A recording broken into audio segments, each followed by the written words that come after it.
On Blues Radio International, our viral antiviral world tour continues with a stop in Mexico Beach, Florida, and our friends Joe Whitmer and Sara Negri Whitmer. Thank you for joining us today. It's good to be here, Jesse. Hey, Jesse. Yeah, and it's great to see both of you.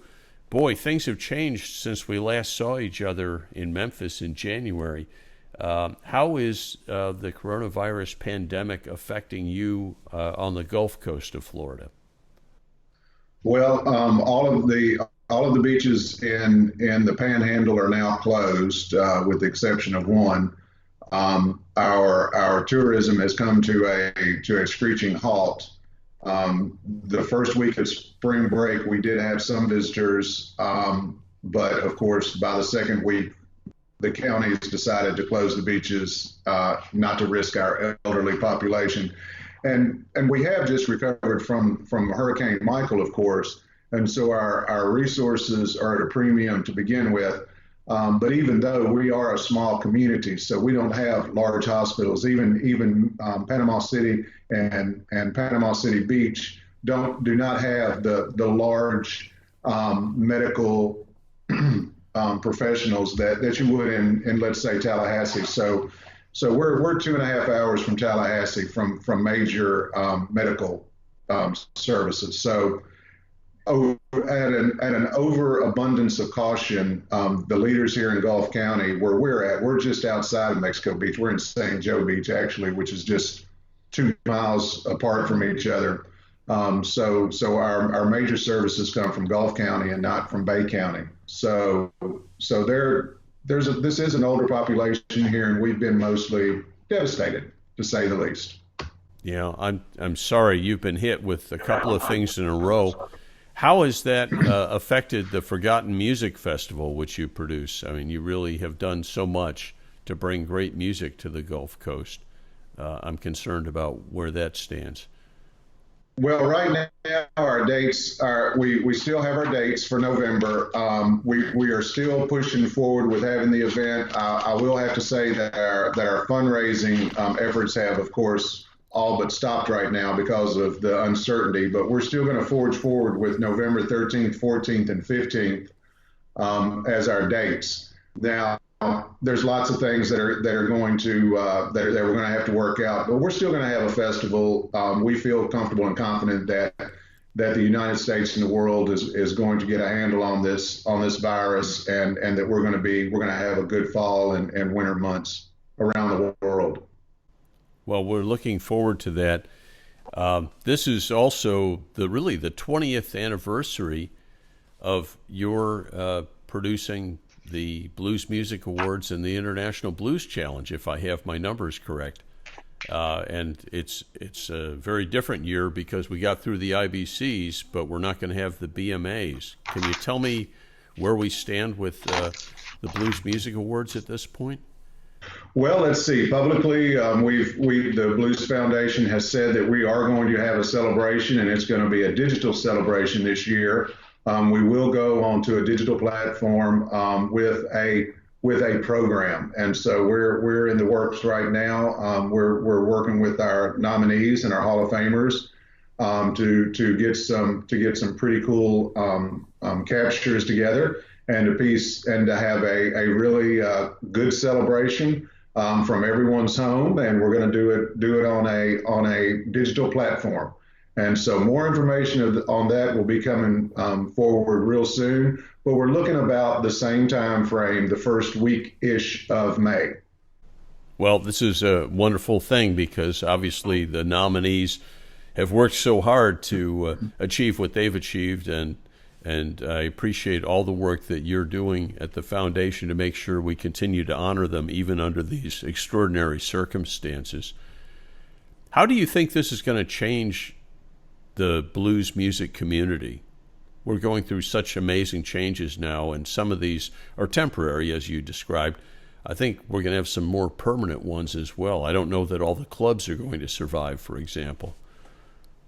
Well, that Jesse, that's the $1 million question. That's the time. That's the times that we're in right now. That's $1 million question for a lot of businesses, not only blues musicians, but musicians and entertainers on a whole.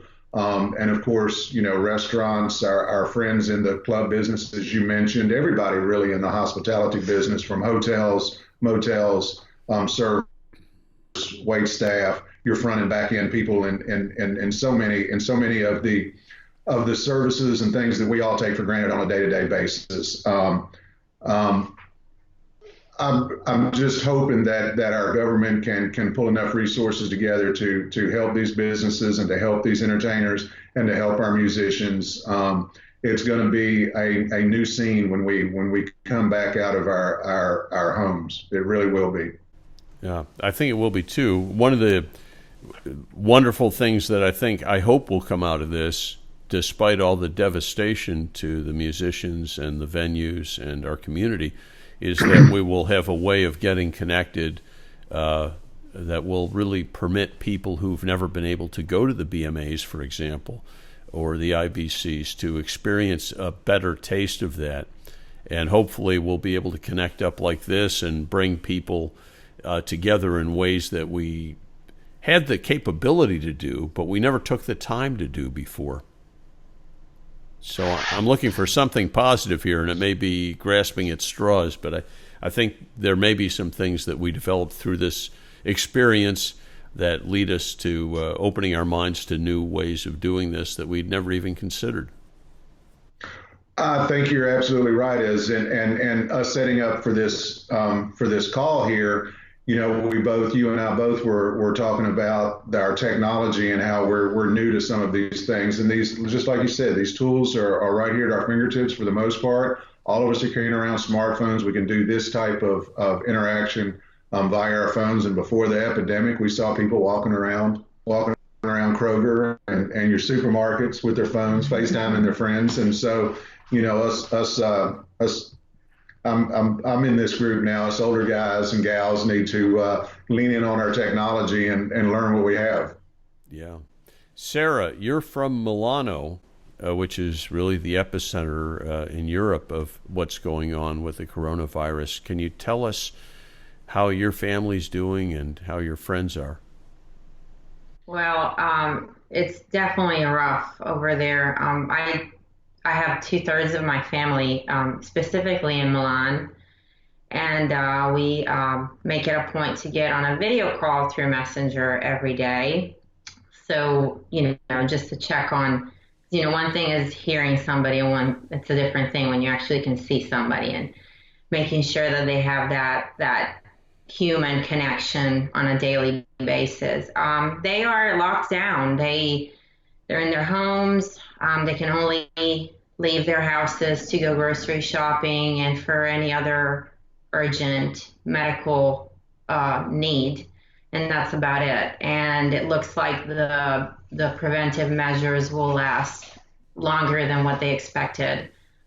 They're just, hoping to get through this quicker than what it really looks like it's going to be. How are they feeling in terms of their spirits, given the severity of the lockdown that they've had to endure so far? Well, it's a little depressing because so it's a little different over there, as you know, because you've traveled a lot in Europe specifically. There's a lot of people, and the spaces are not as wide as the ones we have here in the United States. So not a lot of people have the luxury of living in a house with a yard. They don't have a lot of outside spaces, so they are confined within their own condos or apartments, and really the only outlet to the outside world is a window or a balcony. So that is a little rough. And then they're also very social people, so they like to gather, and they live the outside world a lot more than that we do here. So that's a little rough for them. Just the fact of not seeing each other and being able to exchange, interact with each other face to face, as opposed to being on the phone with somebody or on a video call like we do. So it's a little rough. As I said, I try to get on the phone with them every day, and we laugh and we pray and we cry and we do all of that. But just to make sure that they do have that interaction on a daily basis. It's amazing to me that only 60 days ago, you and I were talking about your family in Milan and about traveling to Italy. And we had no idea we'd be where we are today, how things can change so quickly. Yeah. They started dealing with this really I remember the first few times I was talking to my mother, it was late December. And then by January, they were already, in regional lockdowns. And then by the beginning of February, they were looking at shutting down the country. And then eventually the country shut down. And now that it's their third week of total lockdown. So, they've been dealing with this for a couple of months. And from what I understood and talking to a lot of different folks and friends and family over there, it seems like they underestimated what was going on. It seems like they thought that initially all those cases of people getting sick were because of flu and not coronavirus. And then eventually they noticed an increase of lung illnesses among the population, like an abnormal amount of illnesses the illness was affecting the lungs specifically. So that's when the red light, started shining bright. And then before you know it, they're up to, I think, 90,000 people infected on a population of 60 million people. So do they have any advice that you've been able to glean from your conversations that we should be more attentive to? Because I know in talking to Fabrizio and Angelina, I think they brought the seriousness of this to a lot of people in our listenership who didn't take it as seriously as they should have and now see it differently. Do you have any insights from your conversations that would help us better understand what we should be doing and where we're going? The advice the main advice is really to stay at home. Stay at home, limit your outings to the very basic needs. Anytime you go out, before you know it, you're touching surfaces, you're touching your face, you're touching your mouth. It's just such an infective virus that by the time you get out of your house, you're immediately exposed in those areas, of course, as of now, but you're immediately exposed to those germs. And the only thing you can do is, of course, besides washing your hands and practicing good hygiene and all that, but just stay at home. Stay at home. That is the thing the most safe thing you could possibly do. Both of you, in different ways, I think are really best equipped to advise us on what I'm about to ask you about. Joe, I've seen you in some of the most stressful situations I've witnessed maintain a sense of calm and ability to deal with crises that were unexpected and are thrown your way literally at the last minute as people are about to go on stage. And Sara, you in yoga are teaching people on how to be more centered and mindful of themselves. What advice do the two of you have for all of us who may be dealing with something that seems very frantic? Our adrenaline's pumped up because we're dealing with a crisis and we don't know what the dimensions of it are or the risks involved or how to deal with it. How can we deal with this, still function, and maintain a centeredness and a calmness that allows us to go on? Do you want to start? You start with the yoga aspect. So from a yoga point of view, all I can suggest is practice some really good deep breathing.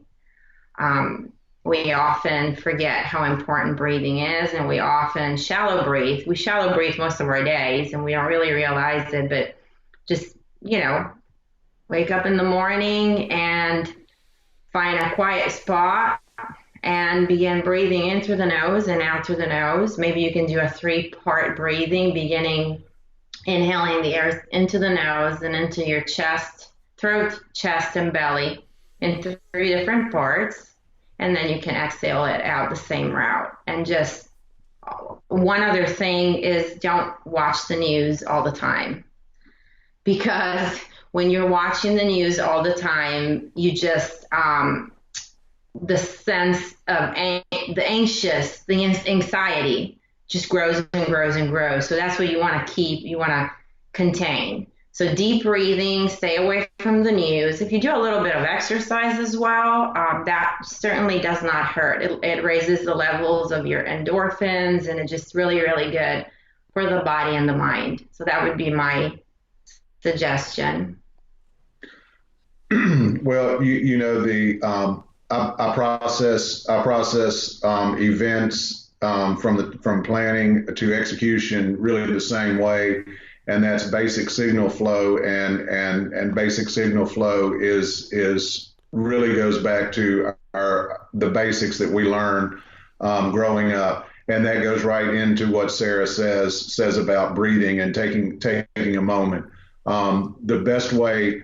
The two best ways to prepare for anything is to have a plan, to plan your work and work your plan.